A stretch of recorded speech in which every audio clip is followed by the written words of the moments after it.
তো এইখান থেকে তোমরা যদি খাজা বাকিবিল্লা রহমতুল্লাহ মাজার জিয়ারত করো, ওখানে চলে যাও, অটো ধরবে, বলবে খাজা বাকিবিল্লা যাবো।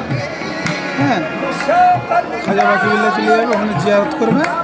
ওইখান থেকে বেরিয়ে যদি বুক করে নেবে, এই পর্যন্ত বুক করে নেবে, আর এইখান থেকে যেখানে সেখানে চলবে, বুঝলে?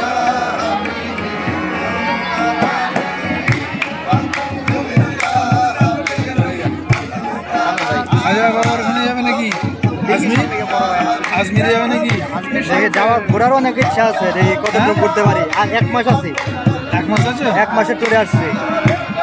হ্যাঁ, তো যাবো, এই নিয়ে ছিল 1 মাসে থাকবে না। এইখান থেকে দিল্লি থেকে এতে ট্রেন চাপবে আজমির। হ্যাঁ, আজমির চলে যাবে। আজমিরে যে আজমির তরকারি যাবে, ওখানে যে কোনো হোটেল করবে, বাঙালি প্রচুর আছে। আর হচ্ছে কাশ্মীর, হ্যাঁ, ট্রেনে যাওয়া দাও।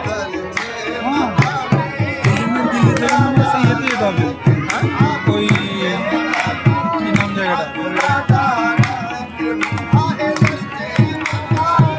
যেখানে বেশি গরম কাপড় পাওয়া যায়, কাশ্মীরের আগে। কাশ্মীরে প্রপার কাশ্মীরে তো যায়নি, গাড়ি আগে পর্যন্ত ট্রেন, ওইখান থেকে তোমাকে কাশ্মীরে কারে করে নাহলে তো করে দিতে।